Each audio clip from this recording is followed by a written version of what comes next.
आज की इस टॉपिक में हम कंप्लीट इंग्लिश ग्रामर के टेंसेस के रूल को कवर करेंगे।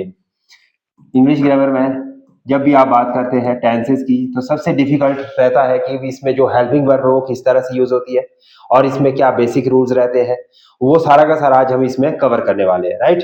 तो इस में सबसे पहले हमें ये देखना पड़ेगा कि जो टेंसेस है वो टेंसेस क्या होते हैं, why we need to do practice with the tenses. तो टेंसेस का मतलब है सबसे पहले हमें ये बताना चाहिए कि जो टेंसेस है वो बेसिकली दो चीजों के ऊपर काम करते हैं। एक तो ये आपके टाइम के ऊपर काम करेगा कि किस समय आपका एक्शन हुआ, दूसरा आपका कि आप वर्क क्या कर रहे हैं, टाइम एंड वर्क, इन दो चीजों के ऊपर। या आप इसको दूसरे भाषा में एक्शन भी लिख सकते हैं कि आपने क्या एक्शन किया, क्या काम किया है, क्या किस समय काम किया है। समय की इसमें रेलेवेंस रहेगी क्योंकि कोई भी काम करते हैं आप तो एक पर्टिकुलर टाइम में करते हैं। तो जो भी आप काम करें उसका समय को बताने के लिए हमें क्या चाहिए, टेंस। टेंस में क्या लगेगी, आपकी वर्ब लगेगी, various types of verb use की जाएगी, जैसे is, am, are, was, were, etcetera. ये different types of helping verb है। तो इस तरह से हमारे पास टेंसेस तीन तरह से पढ़े जाते हैं। टेंसेस हमारे पास कितने तरह के हैं, तीन तरह से टाइप ऑफ टेंसेस। एक आप इसमें प्रेजेंट टेंस देखते हैं, कौन सा देखते हैं, प्रेजेंट टेंस देखते हैं। दूसरा आपका इसमें पास्ट टेंस आ जाएगा, कौन सा आ जाएगा, पास्ट टेंस आ जाएगा। तीसरा कौन सा आ जाएगा, फ्यूचर टेंस। ये हमारे पास तीन तरह के टेंस हो गए। अब अगर हम इसमें प्रेजेंट की बात करें तो प्रेजेंट का मतलब कि जो वर्तमान में जो भी कोई काम हो रहा है, वर्तमान की बात करेंगे, जिसमें अभी, जो अभी में, जैसे मैंने प्रेजेंट में, प्रेजेंट कोई भी प्रेजेंट हो सकता है वो। अभी हम इसमें ये नहीं देख रहे कि फर्दर डिवीजन की लगातार हो रहा है काम, या फिनिश्ड एक्शन है, या ऐसे काम जो लंबे समय तक चल रहे हैं, वो सारी चीजें अभी हम डिस्कस नहीं कर रहे। अभी हम ओनली एंड ओनली प्रेजेंट की बात करें। प्रेजेंट का मतलब है कि what the on going actions, मतलब कि जो प्रेजेंट में लाइव एक्शंस है उसको हम प्रेजेंट टेंस कहते हैं। पास्ट का मतलब कि जो हमने पहले कर दिया, finished action, completed action. Past का मतलब कि जो भूतकाल में हुए हैं, भूतकाल के कार्यों, भूतकाल के कार्यों। या इसको आप बोल सकते हैं कि जो पूर्ण किए गए कार्य है, पूर्ण कार्य, ये भी बोल सकते हैं कंप्लीट एक्शन, पूर्ण कार्य, ठीक है। और इसके बाद फ्यूचर टेंस में जो अभी काम हुआ नहीं है, फ्यूचर का मतलब है कि जो अभी काम होने वाला है, भविष्य में काम होने वाला है, ठीक है। भविष्य में होने वाले काम को हम किस में लिखते हैं, फ्यूचर टेंस में लिखते हैं। मतलब कि इसको आप कह सकते हैं अभी जो काम हुआ ही नहीं है, ठीक है। Action yet not started, action yet not started, आप ऐसे लिख सकते हैं कि काम अभी तक शुरू नहीं हुआ है, तो उसको हम क्या कहते हैं, फ्यूचर टेंस। तो ये तीन तरह से हम इसको समझ सकते हैं, present tense, past tense and future tense. और इसकी रेलेवेंसी को बेहतर तरीके से समझने के लिए हमारे पास है इसमें फर्दर डिवीजन है। फर्दर डिवीजन से पहले हम यहाँ पे देखेंगे कि जो टेंसेज है, टेंसेज बनाने के लिए हमारे पास पहले सेंटेंस बनाना आना चाहिए। क्या बनाना आना चाहिए, सेंटेंस बनाना आना चाहिए। अब सेंटेंसेस कैसे बनता है, सेंटेंस का जो बेसिक स्ट्रक्चर है उसके लिए हमारे पास यहाँ पे सबसे पहले सब्जेक्ट आता है। क्या आता है, सब्जेक्ट आता है। उसके बाद हमारे पास यहाँ पे हेल्पिंग वर्ब आती है। उसके बाद हमारे पास यहाँ पे मेन वर्ब आएगी। देन हमारे पास ऑब्जेक्ट आएगा। सेंटेंस का क्या आएगा, ऑब्जेक्ट आएगा। अब जो ये सब्जेक्ट है हमारे पास, अगर हम यहाँ पे इस सब्जेक्ट की बात करें, ये सब्जेक्ट हमारे पास क्या बताता है कि आप कौन है जो काम कर रहे हैं, ठीक है। मतलब कि सब्जेक्ट में हमें इस बात का पता चलता है कि कौन व्यक्ति काम कर रहा है, who is doing the action. तो सब्जेक्ट हमें क्या बताएगा, एक्शन परफॉर्मर को बताएगा कि एक्शन किसके द्वारा किया जाए, एक्शन परफॉर्मर, एक्शन परफॉर्मर की बात आएगी, या एक्शन डूअर की बात आएगी, एक्शन डूअर की बात आएगी। और दूसरा, यानी कि इसको हिंदी में क्या बोलते हैं हम, कर्ता। इसको हिंदी में क्या बोलेंगे, कर्ता। जो काम को कर रहा है उसको हम क्या बोलेंगे, कर्ता। और हेल्पिंग वर्ब की बात करेंगे तो हेल्पिंग वर्ब हमें किसी पर्टिकुलर टाइम के बारे में बताता है। किसके बारे में बताता है, पर्टिकुलर टाइम या समय के बारे में, कि जो काम है वो किस समय किया गया है, अभी किया गया है, पहले किया गया है, या लगातार हो रहा है, या फिनिश्ड हो गया है। ये सभी तरह के जो टाइप्स हो गए वो किस में आ गया हमारे पास, हेल्पिंग वर्ब से हमें इंडिकेट हो जाएंगे। हेल्पिंग वर्ब लगाना सेंटेंस में इसलिए बहुत ज्यादा जरूरी हो जाता है क्योंकि बिना हेल्पिंग वर्ब के हम बता नहीं सकते कि टेंस जो हमने सेंटेंस लिखा है वो प्रेजेंट में है कि पास्ट में है कि फ्यूचर में। क्योंकि हेल्पिंग वर्ब भी बताएगी। जब मैं जैसे मान लो कि विल शैल लगाया तो मुझे पता चला कि भी फ्यूचर में सेंटेंस है। जैसे मैंने वॉज वर लगाया तो मुझे पता चला कि पास्ट में टेंस है। या मैंने हैज हैव लगाया तो मुझे पता चला टेंस किस में है, परफेक्ट में है। Present perfect. तो ये किससे पता चल रहा है मुझे? हेल्पिंग वर्ब से पता चल रहा है। और मेन वर्ब का मतलब है कि जो काम किया जा रहा है, ठीक है, एक्शन जो भी कर रहे हैं हम, एक्शन या जो भी कोई हम टास्क परफॉर्म कर रहे हैं, टास्क परफॉर्म्ड, ठीक है, तो उसको हम किस में लिखते हैं? हम उसको लिखेंगे मेन वर्ब में। टास्क परफॉर्म्ड, एक्शन जो किया गया उसको मेन वर्ब में लिखेंगे।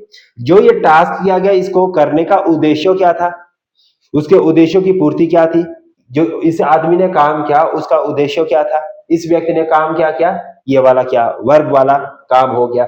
अब इस काम को करके क्या हमें मिला? What we have achieved, that is our object, ठीक है, क्या है? दैट इज आवर ऑब्जेक्टिव, ठीक है। तो ऑब्जेक्टिव हो गया आपका एक तरह का एम, क्या बोल सकते हैं आप इसको? एम, या इसको हिंदी में क्या बोल सकते हैं आप इसको? उद्देश्य भी बोल सकते हैं, ठीक है। हिंदी में क्या बोलेंगे आप इसको? उद्देश्य, कि आपने जो काम किया वो किस पर्टिकुलर उद्देश्य की पूर्ति के लिए किया। जैसे एग्जाम्पल के तौर पे अगर हम यहाँ पे देखें सेंटेंस में, यहाँ पे क्या देख सकते हैं आप? एक एग्जाम्पल देख सकते हैं, जैसे राम इज डूइंग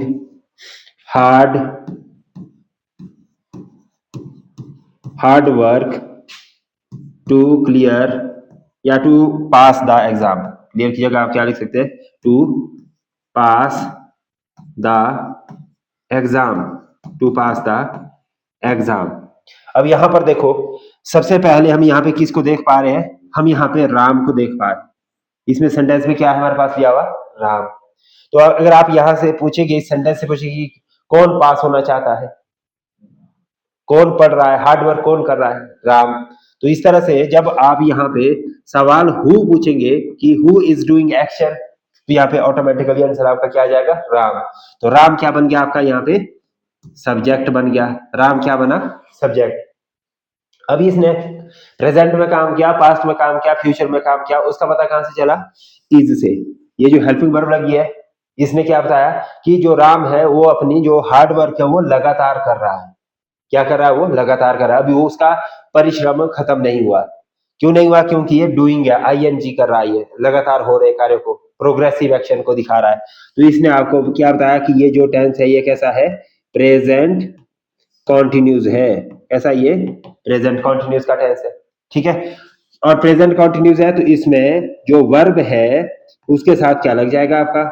आईएनजी लग जाएगा। जो वर्ब होगी उसके साथ क्या लगेगा? आईएनजी। क्योंकि अभी हम रूल पढ़ेंगे, ठीक है, तो उसमें मैं ये सारा बताऊंगा कि कब आईएनजी लगता कब नहीं लगता। पर अभी मैं एग्जांपल यहाँ पे बता रहा हूँ। अभी हम इसी को क्लियर करें जो ऊपर लिखा है, ठीक है। तो ये हमारे पास क्या आ गई? ये हमारे पास मेन वर्ब आ गई। ये क्या है मेरे पास? यहाँ पे हेल्पिंग वर्ब आई। ये मेरे पास सब्जेक्ट आ गया। अब इसके बाद जो अब इसमें पूछा जाएगा कि राम इज डूइंग, राम कर रहा है, क्या कर रहा है? कड़ी मेहनत। उद्देश्य क्या है उसका?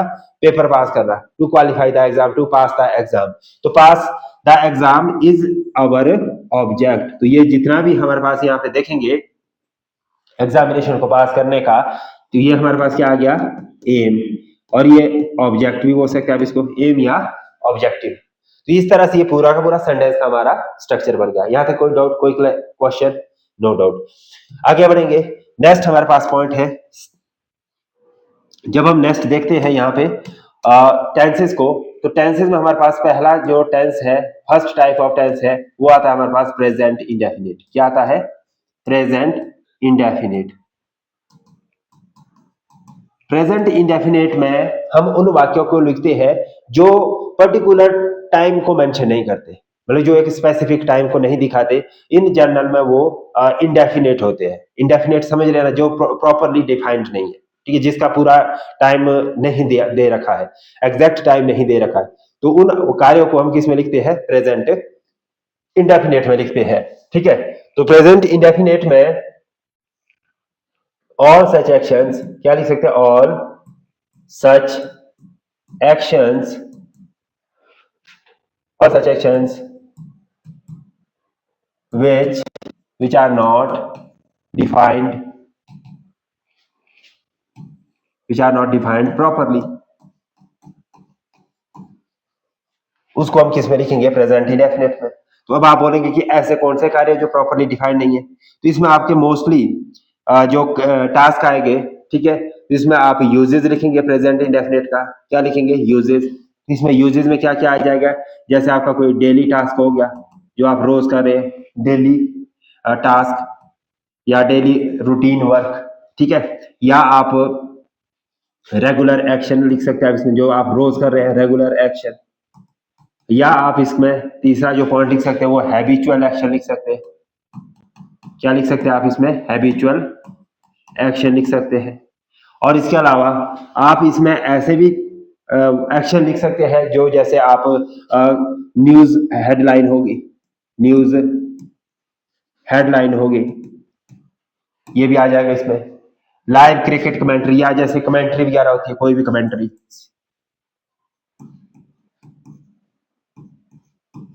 कमेंट्री आ जाएगी इसमें, क्या आ जाएगी, कमेंट्री वगैरह, है ना। तो इस तरह से various types of live incidents, live जो इंसिडेंट्स होते हैं तो उसको भी आप इसमें लिख सकते हैं। तो ये वेरियस टाइप्स ऑफ इसके यूजेस आप कर सकते हैं। जैसे एग्जांपल है रेगुलर एक्शन के लिए, तो मैं क्या बोल सकता कि आई गो टू स्कूल, एग्जांपल के तौर पे आप क्या लिख सकते हैं, आई गो टू स्कूल, ये रेगुलर एक्शन है। जैसे ही रीड्स न्यूज़पेपर, ये क्या हो गया, आदत, मतलब कई लोगों को आदत है कि भाई बिना सुबह न्यूज़पेपर पढ़ेंगे ही पढ़ेंगे, बाकी चाहे कुछ करे ना करे। या जैसे चाय पीने की आदत है, चलो ये रीड न्यूज़पेपर आपका क्या आ जाएगा, रूटीन एक्टिविटी में आ जाएगा, जो कि रेगुलर या डेली टास्क है कि रोज न्यूज़पेपर पढ़ना भी एक तरह का टास्क है। और उसके बाद जैसे एक सेंटेंस आप यहाँ पे ये भी लिख सकते हैं कि जैसे कि she drinks tea every day, हर रोज वो क्या है, चाय पीती है। तो इसका मतलब क्या बन गया, ये उसकी आदत है, चाय पीना आदत में आ जाएगा। और ऐसी न्यूज हेडलाइन होगी, जैसे एग्जांपल के तौर पे India India wins the wins the match, India wins the match, present में विंस द मैच। और ज्यादातर ये जो हेडलाइन होती है वो पास्ट में होती है दे रखी, तो इसका क्या बन जाएगा आपके पास यहाँ पे, India won the match, India won the match, Bharat ने मैच जीत लिया, ठीक है। तो जैसे होता है ना, India won the ICC trophy, ऐसे आता है, आपने न्यूज़पेपर वगैरह में कई बार देखा होगा, जैसे जब इंडिया मैच जीत जाता है, इंडिया वॉन द IPL 2025, ऐसे था, ऐसे होती है हेडलाइन डाली न्यूज़पेपर में। तो जब ये न्यूज हेडलाइन वगैरह के लिए भी हम इसको यूज करते हैं। तो ये आपका इंडेफिनेट को दिखाता है कि इंडेफिनेट का नेचर क्या, जो प्रॉपरली डिफाइंड नहीं है। और इसमें ऐसा डिफाइन नहीं है कि कब जीता, कितने बजे जीता, ये टाइम मेंशन वगैरह कुछ नहीं होता दिया, बस इसमें क्या है कि एक पूरा का पूरा टास्क को इसमें मेंशन करा होता है। तो उसको हम किस में लिख सकते हैं, प्रेजेंट इंडेफिनेट में भी ऐसे ही रहेगा ये रूल, पास्ट इंडेफिनेट में समवट ऐसे ही रहेगा रूल। अब इसमें यूजेज नॉट रूल, ठीक है। रूल क्या है, रूल अब हम यहाँ पे देख रहे हैं प्रेजेंट इंडेफिनेट का। अगर हम यहाँ पे प्रेजेंट इंडेफिनेट के रूल की बात करें, प्रेजेंट इंडेफिनेट, ठीक है, टेंस के रूल को अगर हम यहाँ पे समझने का प्रयास करें तो इसका रूल क्या रहेगा, इसमें आपके पास हेल्पिंग वर्ब के तौर पे जो आप लिखेंगे वो क्या लिखेंगे, डू और डज लिखेंगे। हेल्पिंग वर्ब के तौर पे क्या लिखेंगे, डू और डज लिखेंगे।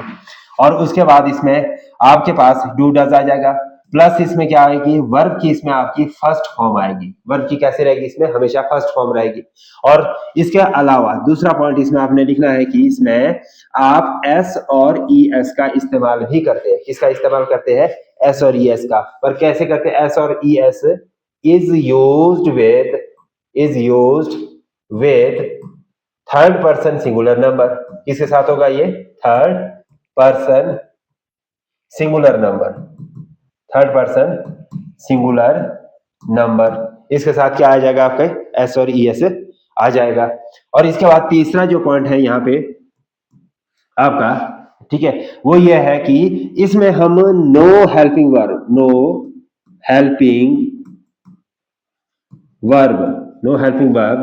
is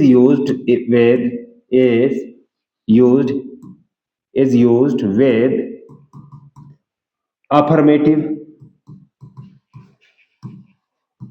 अफर्मेटिव या इसी को आप क्या बोलते हैं, पॉजिटिव सेंटेंस, अफर्मेटिव या पॉजिटिव। तो इसका मतलब क्या बना कि किसी भी तरह की कोई भी हेल्पिंग वर्ब हम इसमें यूज नहीं करते। कब नहीं करते यूज, जब बात किसकी हो रही है, अफर्मेटिव या पॉजिटिव सेंटेंस की हो रही है। अब यहां पर इतना तो हमने समझ लिया। अब यहां पर यह भी देखना है कि जो डू हेल्पिंग वर्ब है वो किसके साथ लगेगी। ठीक है, डू हम किसके साथ यूज करेंगे, डू हमेशा हमारा फर्स्ट पर्सन और सेकंड पर्सन के साथ लगेगा। डू किसके साथ लगेगा, फर्स्ट पर्सन के साथ या सेकंड पर्सन के साथ। फर्स्ट पर्सन में कौन आ जाएगा आपका, आई। ठीक है, और सेकंड पर्सन में कौन आ जाएगा आपके पास, सेकंड पर्सन में आपके पास है यू, वी। ये जो वी है अगर आप इसको देखेंगे तो ये फर्स्ट पर्सन प्लूरल में भी आता है जब हम प्रोनाउन की बात करते हैं। ठीक है, बट अभी हम यहाँ पे जब टेंसेस पढ़ रहे हैं तो टेंसेस में भी प्लूरल वाला रूल सेकंड पर्सन वाले रूल के अकॉर्डिंग चलता है। ठीक है, आई, बी, यू, दे, ये इसमें आ जाएगा। तो इसके साथ हमेशा डू लगेगा। I do, you do, we do, you do, इस तरह से ये सभी के साथ क्या है, हेल्पिंग वर्ब डू लगेगी। ठीक है, और इसके बाद जो हमारे पास दूसरा है डज है, डज हेल्पिंग वर्ब। तो डज हेल्पिंग वर्ब हमारा हमेशा थर्ड पर्सन के साथ लगेगा। थर्ड पर्सन कौन है हमारे पास, ही, शी, इट, ये हमारे पास थर्ड पर्सन कैटेगरी में आएगा। और अगर कोई नाउन दे रखा है, नाउन का मतलब the name of person place things they रखा है, तो भी आपका वहां पे डज ही आएगा हेल्पिंग वर्ब के तौर पे। यहाँ पे अगर कहीं पे प्लूरल दे रखा है तो भी आपके पास हेल्पिंग वर्ब के तौर पे डू आएगा। ये क्लियर हो गया यहाँ तक पॉइंट। ठीक है, यहाँ तक हमारे को कोई डाउट नहीं है। इसमें फिर हमारे पास एक और बात कही गई है, एस और ईएस थर्ड पर्सन के साथ लगता है। ये भी देख लेते हैं कि एस और ईएस थर्ड पर्सन के साथ कैसे लगता है। जब हम एस की बात करते हैं तो एस को हम थर्ड पर्सन काउंटेबल नाउन के साथ यूज करते हैं। थर्ड पर्सन कौन है हमारे पास, ही, शी, इट। जैसी सेंटेंस में ही, शी, इट आएगा तो उसमें जब हम वर्ब यूज करेंगे तो उस वर्ब में हम देखेंगे जो लास्ट लेटर है उसका, ठीक है, जो अल्फाबेट लास्ट अल्फाबेट रहेगा वो कैसा है, कॉन्सोनेंट है या वॉवल है। अगर वो कॉन्सोनेंट होगा दिया तो वहां पे एस लगेगा, अगर वॉवल होगा दिया तो वहां पे ई एस लगेगा। अब यहाँ पे कैसे देखेंगे, S is used with consonant. पहला क्या लिखा आपने, S is used with consonants. ठीक है, और ई एस किसके साथ यूज किया जाएगा, ये आपका वॉवल्स के साथ यूज किया जाएगा। इसके साथ यूज किया जाएगा, वॉवल्स के साथ। एग्जाम्पल के तौर पे, एग्जाम्पल क्या लिख सकते हैं आप यहाँ पे, जैसे मैंने रीड लिखा तो इसका बन जाएगा रीड्स, और अगर मैंने प्ले लिखा, क्या लिखा, प्ले लिखा, तो इसका बन जाएगा प्लेज। एस लगा ना इसमें, क्योंकि ये क्या है, डी भी कॉन्सोनेंट है, वाई भी कॉन्सोनेंट है। उसके बाद हमारे पास नेक्स्ट क्या आ जाएगा, ई एस आ जाएगा। ठीक है, नेक्स्ट क्या है हमारे पास, ई एस। ई एस हम मैक्सिमम वॉवल्स के साथ यूज करते हैं, जो लास्ट लेटर वॉवल्स होगा, और वो मैक्सिमम हमारे पास कब होना चाहिए, जब हम वर्ब की बात करें। जैसे अब रीड है, प्ले है, ये दोनों वर्ब है। जैसे ही रीड, अगर मैंने यहाँ पे ऐसे पूरा सेंटेंस लिखता हूं, मान लो मैं यहाँ पे ही रीड, अगर ही रीड लिखा तो ये गलत हो जाएगा, इसको क्या करना पड़ेगा, ही रीड्स, तब ये ठीक हो जाएगा। और वैसे प्ले के लिए लिखा मैंने, मान लो कि शी प्ले, अगर मैं इसको ऐसे लिखता हूँ शी प्ले तो गलत हो जाएगा, और इसके साथ मैं एस लगाता हूँ तो ये ठीक हो जाए, शी प्लेज, तब जाके दोनों सेंटेंस सही हो जाएंगे। ये किसके लिए है, ये केस है आपका थर्ड पर्सन, ये क्योंकि थर्ड पर्सन है दोनों, ही और शी क्या है, थर्ड पर्सन है, और इसके ये एस रूल के लिए यूज किया जा रहा है। वैसे यहाँ पे मैंने क्या लिखा, जैसे मान लो कि मैंने यहाँ पे गो लिखा तो गो के साथ क्या लग जाएगा, ई एस लग जाएगा। जैसे मैंने यहाँ पे मान लो कि डू लिखा, डू के बाद क्या लग जाएगा, ई एस लग जाएगा। तो ये क्या बन जाएगा, एग्जाम्पल में गोज और डज बन जाएगा। ठीक है, अब इसको समझेंगे कैसे बनेगा ये। अभी इसका ई एस का रूल देखते हैं। यहाँ पे ई एस के रूल कैसे बनेगा, जैसे कि मैंने यहाँ पे लिखा ही गो, अगर मैं ऐसे लिखता हूँ ही गो तो ये गलत हो जाएगा। क्या होता है, हमेशा आपने देखा होगा ही गोज होता है लिखा हुआ, तो अगर ही गोज है तब जाके ये गोज क्यों बना, क्योंकि इसके साथ ई एस लगा, क्योंकि ये ही क्या है, हमारा थर्ड पर्सन सिंगुलर नंबर है। तो इसलिए एक तो आपका ये थर्ड पर्सन हो गया, और ये दूसरा ये कैसे था आपका पास यहाँ पे वॉवल्स में दे रखा था, तो इसलिए ये बन गया ई एस, गोज बन गया। वैसे मान लो कि शी डू हार्ड वर्क, अगर मैंने ऐसे बोलना है शी डू हार्ड वर्क, तो ये शी डू हार्ड वर्क बोलना गलत हो जाएगा। यहाँ पे क्या लिखना हमने, शी डज। यहाँ पे क्या बन जाएगा, शी डज। क्यों? क्योंकि शी भी हमारा थर्ड पर्सन है, और यहाँ पे डू में जो ये वाला है लेटर है, ये कैसा है, वॉवल है, ये हमारा कैसा है, वॉवल है, तो इसका बन जाएगा ई एस, तो इसलिए ये बन गया डज, तो ये शी डज बन जाएगा। तो इस तरह से भी हम यहाँ पे ई एस के रूल को देख सकते हैं। तो ये भी हमारा क्लियर हो गया कि एस कब लगता है और ई एस कब लगता है। ठीक है, अब क्लियर हो गया। अब हम यहां से आगे प्रेजेंट इंडेफिनिट के चार तरह के सेंटेंस देखते हैं। ठीक है, four types of four types of sentences four type of sentences. तो पहला जो इसमें सेंटेंस आएगा वो या अफर्मेटिव बोल सकते हैं हम उसको, सिंपल सेंटेंस, पॉजिटिव सेंटेंस, तीनों एक ही बात है। ठीक है, हम यहाँ पे क्या लिख रहे हैं, सिंपल सेंटेंस लिख रहे हैं। क्या लिख रहे हैं, सिंपल सेंटेंस। तो इसका स्ट्रक्चर कैसे रहेगा, कैसे लिखा जाता है सिंपल सेंटेंस को, तो इसके लिए सबसे पहले हमारे पास क्या आ जाएगा, सब्जेक्ट आएगा। अब मैंने बताया कि भाई सिंपल सेंटेंस है, पॉजिटिव सेंटेंस है, तो हेल्पिंग वर्ब तो लगेगी नहीं। क्या नहीं लगेगा, हेल्पिंग वर्ब नहीं लगेगी। तो यहाँ पे क्या आ जाएगा, सब्जेक्ट प्लस सीधी तौर से यहाँ पे वर्ब आ जाएगी, हेल्पिंग वर्ब नहीं आएगी, क्या आएगी, वर्ब आएगी। तो वर्ब इसमें फर्स्ट फॉर्म में आएगी। ठीक है, और अगर सेंटेंस दे रखा है थर्ड पर्सन सिंगुलर नंबर में, तब क्या लगता है, एस और एस भी लगेगा। ठीक है, और साथ में एस और एस तब लगेगा जब हम यहाँ पे किसकी बात करेंगे, एस और एस कब लगेगा, जब हम यहाँ पे बात कर रहे हैं थर्ड पर्सन की। जब सब्जेक्ट हमारा कैसा हो दिया, थर्ड पर्सन वाला सब्जेक्ट हो दिया, तो हम वहां पे एस और एस लगाएंगे। बाकी इसमें क्या आ जाएगा, ऑब्जेक्ट आ जाएगा। एग्जाम्पल है इसका, इसके एग्जाम्पल कैसे बना सकते हैं, जैसे कि मैंने बोला कि मोदी, ठीक है, मोदी कम्स, मोदी कम्स, मोदी क्या है, द नेम ऑफ पर्सन है, नाउन है, नाउन के साथ है। यहाँ पे देख लो, अब ये कम आया ना, ई है, ई क्या है हमारे पास है, वॉवल है, तो वॉवल के साथ हमारे पास है ई एस आना चाहिए था। अब हम इसमें ई एस से क्या करते हैं कि डबल ई नहीं लिखते। ठीक है, क्या नहीं लिखते, डबल ई, ऐसे नहीं लिखे, सी O M E E S नहीं करेंगे हम, इसमें एक ई हट जाएगा, इसका मतलब ये क्या बन जाएगा, सी ओ एम ई एस है, ये ई एस ही है। ठीक है, तो इस तरह से मोदी कम्स टू शिमला, मोदी शिमला आता है, इस तरह से बन जाएगा। या दूसरा एग्जांपल क्या बन जाएगा, जैसे रमेश, रमेश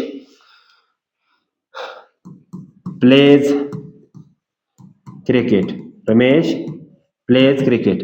अब यहां पर ये देखो, वाई क्या है हमारे पास है, कॉन्सोनेंट है, ये क्या है हमारे पास है, कॉन्सोनेंट दिया है, तो इस वाई के साथ हमने क्या लगाया, ऐसा लगाया, रमेश प्लेज क्रिकेट। ठीक है, और अगर मैंने इसी सेंटेंस को ऐसे लिखा कि you come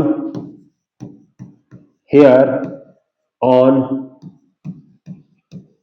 Sunday, you come here on Sunday, तो यहाँ पे एस और यस लगेगा, नहीं लगेगा। क्यों नहीं लगेगा, बिकॉज ये जो नाउन है हमारे पास, सब्जेक्ट दे रखा है, प्रोनाउन दे रखा है यू, तो ये कैसा है हमारे पास है, ये प्रोनाउन हमारे पास है सेकंड पर्सन में दे रखा है, और सेकंड पर्सन के साथ हम कोई भी एस और यस नहीं लगाते, एस और yes only and only third person के साथ लगेगा। ठीक है, तो इसलिए ये सही है, you come here on Sunday. Clear point. उसके बाद ये हमारे पास ये सिंपल सेंटेंस बना है। सिंपल के बाद हमारे पास दूसरा जो स्ट्रक्चर बनेगा वो बनेगा नेगेटिव सेंटेंस का। किसका बनेगा, नेगेटिव सेंटेंस के लिए रूल रहेगा आपका सब्जेक्ट प्लस, ठीक है, डू डज नॉट, मतलब ये डू नॉट डज नॉट इस तरह से आएगा, डू नॉट डज नॉट, ठीक है, plus first form of the verb आ जाएगी, प्लस अदर वर्ड्स आ जाएगा। इस तरह से सेंटेंस आपका पूरा बन जाएगा। क्या बनेगा इसमें, subject plus do does plus not plus plus other words. ठीक है, अब जैसे एग्जांपल के तौर पे यहाँ पे सेंटेंस लिख लेते हैं हम। मान लो कि मैंने ये लिखा यश, यश के साथ डू आएगा या डज आएगा, क्या आएगा, नेम ऑफ पर्सन है तो डज आएगा, क्या आएगा, does. Yash does not attend the class, Yash does not attend the class. ठीक है, तो ये कैसे बन गया, नेगेटिव में बना ना कि यश क्लास नहीं लगाता है। और या दूसरा, Yash does not play cricket, Yash does not play cricket, इस तरह से बन सकता है। या इसमें एक एग्जांपल ये बन सकता है, you do not run fast, इस तरह से भी बन सकता है, you do not run fast. या इसमें ऐसे भी बन सकता है जैसे we do not eat fruits, we do not eat fruits. इस तरह से आप इसमें वेरियस टाइप ऑफ सेंटेंसेस बना सकते हैं। किसके लिए बने ये? नेगेटिव के लिए। इसी तरह से हमारे पास क्या बन जाएगा? इंटरोगेटिव सेंटेंस बनेगा। कौन सा बनेगा? Interrogative sentence. इंटरोगेटिव सेंटेंस में क्या आएगा? सब्जेक्ट, इसमें सबसे पहले आपके पास है जो रूल में आएगा वो डू डज पहले आ जाएगा। अब यहाँ पे क्या आ जाएगा? डू डज, जो हेल्पिंग वर्ब वो पहले आएगी। उसके बाद आप यहाँ पे क्या लिखेंगे? सब्जेक्ट लिखेंगे। सब्जेक्ट के बाद इसमें वर्ब की फर्स्ट फॉर्म लिख लेंगे और उसके बाद आप इसमें अदर वर्ड या ऑब्जेक्ट और लास्ट में साइन ऑफ इंटरोगेशन। ये इस तरह का स्ट्रक्चर बन जाएगा। जैसे एग्जाम्पल के तौर पे अब यहाँ पे सेंटेंस क्या बना सकते हैं आप? यहाँ पे एग्जाम्पल में सेंटेंस लिख सकते हैं आप, जैसे कि do you drink a glass of water, do you drink a glass of water, sign of interrogation, ऐसे बन जाएगा। दूसरा एग्जाम्पल क्या बन जाएगा इसका आपका? Does she fight with each other,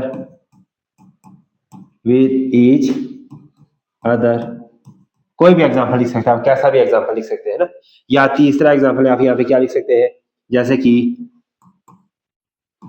does Ram speak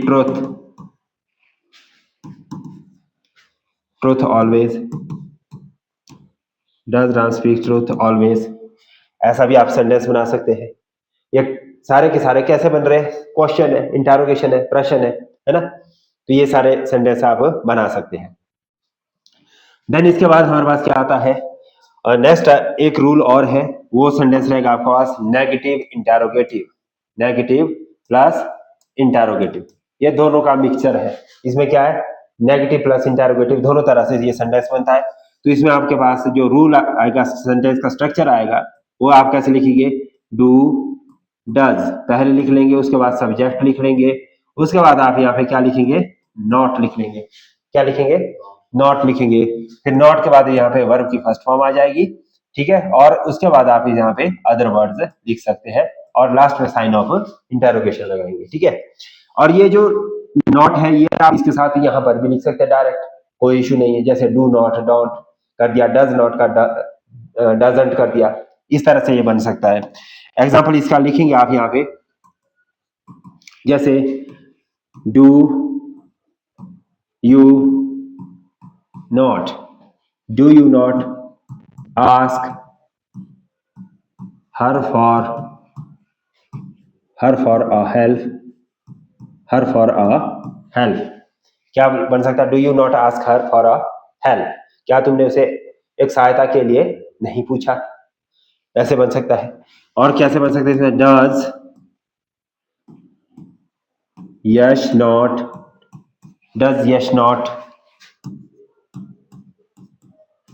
reach on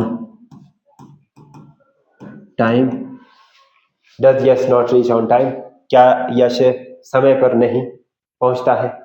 इस तरह से ये सेंटेंसेस आपके बन सकते हैं। किसमें बनेंगे? ये आपके नेगेटिव इंटरोगेटिव में। या आप इसको ऐसे भी लिख सकते हैं, जैसे कि don't you break the rule, क्या तुमने रूल नहीं तोड़ा, या क्या तुम रूल नहीं तोड़ते हैं, इस तरह से। तो ये डोंट यहाँ पे भी आ जाएगा, डू नॉट का डोंट बन जाएगा। ऐसे भी आप ये सेंटेंस लिख सकते हैं। यहां तक कोई डाउट आ गया समझ? तो ये हमने किसका पढ़ा आज? रूल प्रेजेंट इंडेफिनिट का कंप्लीट रूल पढ़ा। प्रेजेंट इंडेफिनिट में हमने क्या क्या देखा, ये देख लीजिए आप। यहाँ पे हमने यहां से स्टार्ट किया, फर्स्ट सेंटेंस टेंसेस पढ़े हमने। टेंसेस हमारे पास क्या होते हैं? The meaning of tenses means जिसमें हम टाइम और एक्शन की बात करते हैं या टाइम एंड वर्क की बात करते हैं उसको हम टेंस कहते हैं। और टेंस हमारे पास 3 तरह के दिए गए हैं, जिसमें कि प्रेजेंट टेंस है, पास्ट टेंस है, फ्यूचर टेंस है, राइट। और अगर हम इसमें प्रेजेंट टेंस की बात करें तो इसमें टेंसेस में हमारे पास जो पहला जो स्ट्रक्चर है वो बनता है सेंटेंस को, वो किसी भी टेंस को समझने के लिए सेंटेंस का स्ट्रक्चर समझना जरूरी है। तो उसमें सेंटेंस हमारे पास आता है subject plus helping verb plus main verb plus other words. Subject क्या है हमारे पास? जो कि एक्शन परफॉर्म करता है, उसको सब्जेक्ट कहते हैं। हेल्पिंग वर्ब हमें समय के बारे में बताता है और मेन वर्ब हमें किसी जो कार्य है या कोई टास्क है, कोई एक्शन है, उसके बारे में बताता है कि क्या काम किया गया है। ऑब्जेक्ट हमारे पास अपने उद्देश्यों को बताता है कि हमारे उद्देश्य क्या है किसी काम को करने के। तो एग्जाम्पल के तौर पे हमने यहाँ पे लिखा था Ram is doing hard work to pass the exam. Then हमारे पास क्या आता है? प्रेजेंट इंडेफिनिट के रूल को समझा हमने। और प्रेजेंट इंडेफिनिट में क्या है कि भाई जितने भी हमारे पास एक्शंस है जो पूरी तरह से डिफाइंड नहीं है, डिफाइन का मतलब है कि जिसके समय की पर्टिकुलरिटी को नहीं बताया गया है, उसको हम प्रेजेंट इंडेफिनिट में लिखते हैं। और इसमें जो इसके बेसिक यूजेस है वो डेली टास्क, रूटीन वर्क या regular actions, habitual actions, news headlines, commentary या लाइव इंसिडेंट आदि के ये यूज कर सकते हैं। और इसमें हमारे एग्जाम्पल थे जैसे कि आई गो टू स्कूल या he reads newspaper, she drinks tea every day या India won the IPL match 2025। ठीक है, इस तरह से बन जाएगा। और उस तरह से हमने इसमें प्रेजेंट इंडेफिनिट के टेंस के रूल को समझा कि इसमें आपके पास है do does plus helping verb आएगी और उसके बाद वर्ब की इसमें फर्स्ट फॉर्म आएगी। वर्ब कौन सी लगेगी? इसमें फर्स्ट फॉर्म में लगेगी। ठीक है, और एस और S used with third person singular number and no helping verb in is used with the affirmative sentences। ठीक है, तो जो do है वो इसका फर्स्ट पर्सन के साथ लगेगा, आई आएगा, सेकंड पर्सन के साथ लगेगा यू वी दे। ठीक है, मतलब कि इस तरह से आ जाएगा यू वी दे के साथ लग जाएगा। और ये कोई प्लूरल हो दे रखा तो उसके साथ लगेगा। डज की बात करें तो ये थर्ड पर्सन के साथ लगेगा, जिसमें कि ही शी इट या कोई नाउन दे रखा हो तो उसके साथ इसको यूज किया जाएगा।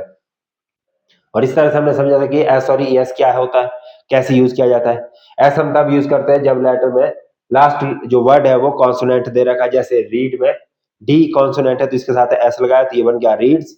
और वैसे ही प्ले में वाई कॉन्सोनेंट दिया है तो इसको बना के कर दिया हमने एस से प्लेज। ठीक है, वैसे ही ई एस है वॉवल्स के साथ लगेगा, जैसे गो लिखा है यहाँ पे तो गो के साथ ई एस लगा दिया गोज बन गया, डू के साथ ई एस लगा दिए डज बन गया। तो एग्जाम्पल हमने यहाँ पे कुछ लिखे थे इसके। ठीक है, और उसके बाद हमारे पास 4 टाइप ऑफ सेंटेंसेस पढ़े हमने, जिसमें सिंपल सेंटेंस पढ़ा, सब्जेक्ट प्लस वर्ब की फर्स्ट फॉर्म के साथ हम एस और एस लगाएंगे और ये तब लगाएंगे जब हम थर्ड पर्सन सिंगुलर नंबर की बात करेंगे प्लस ऑब्जेक्ट आएगा। जैसे एग्जांपल के तौर पर हमने यहाँ लिखा था मोदी कम्स टू शिमला या रमेश प्लेज क्रिकेट। और या अगर इसमें सेकंड पर्सन में दे रखा था तो हमने यहाँ you come here on Sunday, कोई एस और एस नहीं लगाया था। ठीक है, देन हमारे पास क्या नेगेटिव सेंटेंस है, इसमें सब्जेक्ट प्लस डू डज के साथ हम नॉट यूज करेंगे और वर्ब की first form plus other word लिखेंगे।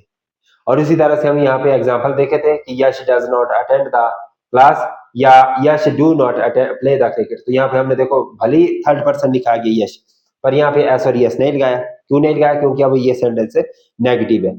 सिर्फ नेगेटिव सेंटेंस में हम एस और यस नहीं लगाते, ओनली पॉजिटिव सेंटेंस में लगाते हैं। ठीक है, उसी तरह से we do not eat fruits etcetera, ये एग्जांपल पढ़े हमने।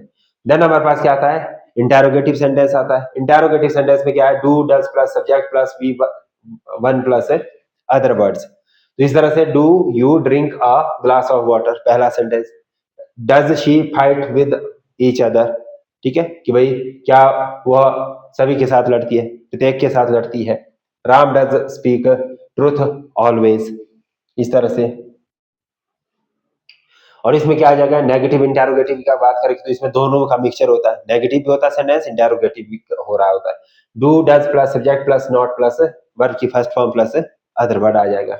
जैसे एग्जांपल है do you not ask her for a help या does Yash not reach on time, ये भी बन जाएगा।